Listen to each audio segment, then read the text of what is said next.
Makibalita po tayo sa canvassing ng mga boto sa Maguindanao del Sur. Kasama po natin doon si June Veneracion.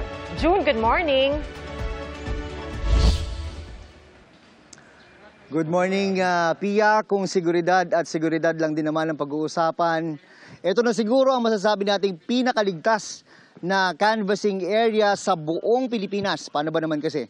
Ito yung headquarters ng 6th Infantry Division ng Philippine Army dito sa bayan ng Dato Udin Sinsuat. Napakaraming nakadeploy dito na mga sundalo, Pia. At meron ding augmentation mula sa Philippine National Police.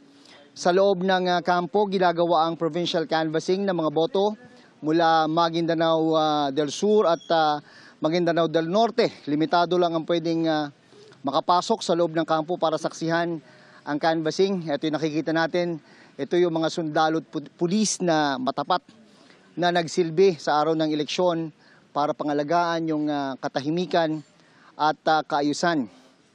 Itong paglilimita nga sa mga pumapasok dito ay isa sa mga security measures na ginagawa. Merong listahan na ibinababa ang COMELEC, kagaya ng listahan mula sa Provincial Election Supervisor ng Maguindanao del Sur na si Attorney Alan Cadon, na kailangang aprobado niya lahat ng mga pumapasok dito. Nilipat ang provincial canvassing dito sa kampo militar para matiyak ang seguridad ng lahat.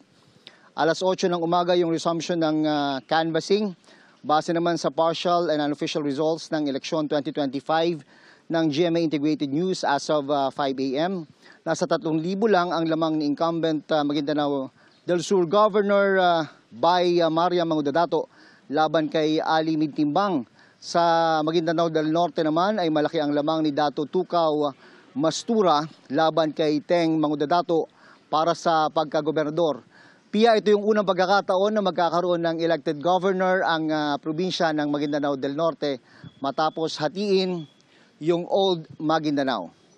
Mula rito sa Maguindanao del Norte, ako si June Veneracion para sa GMA Integrated News ng eleksyon 2025. June, kita namin sa video mo, ibang-iba ang eksena dyan kumpara doon sa ibang mga canvassing site kung saan habang nagbibilangan yung mga taga-suporta pwedeng pumasok o pwedeng manood, pwedeng mag-abang sa labas ng canvassing site. Kita naman namin dyan, sarado ang gate.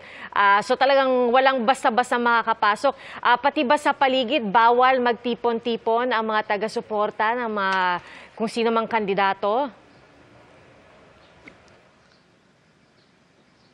Pia, yung gate na yan, isa lang yan sa maraming pagdadaanan kung ikay papasok dito.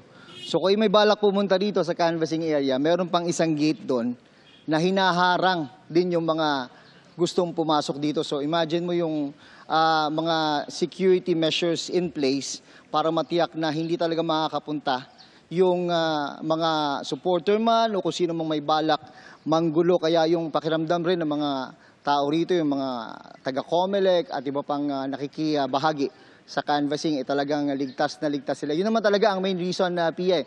Dahil dun sa seguridad, sa totoo lang, bago nga magkaroon ng eleksyon ay may mga kaguluhan na nangyari sa probinsya ng Maguindanao del Sur. At yun yung isa sa mga naging rekomendasyon nga, naging dahilan para magrekomenda yung Philippine National Police Regional Director ng PROBAR para ilipat yung canvassing ng Maguindanao del Sur dito sa loob ng kampo. Yung una kasi Maguindanao del Norte lang. Ngayon, dalawang probinsya rito ang canvassing, Maguindanao del Norte at Maguindanao del Sur. Pia. Alright, so June, bubuksan na lang yan kapag oras na ng proklamasyon at natapos na yung mismong canvassing. Alas 8, Pia. Maya-maya, konti na lang.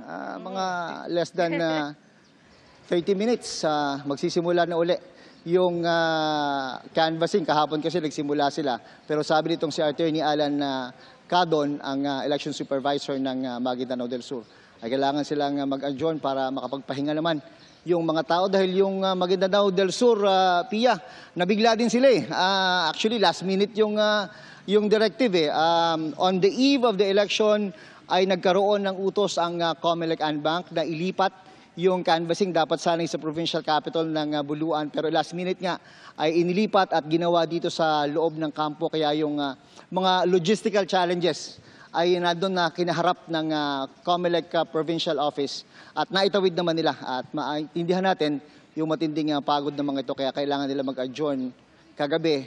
Mamaya abangan natin, 8:00 ang pagpapatuloy ng canvassing dito. Pia. Okay, June, makikibalita ulit kami sa iyo mamaya. Maraming salamat, June Veneracion.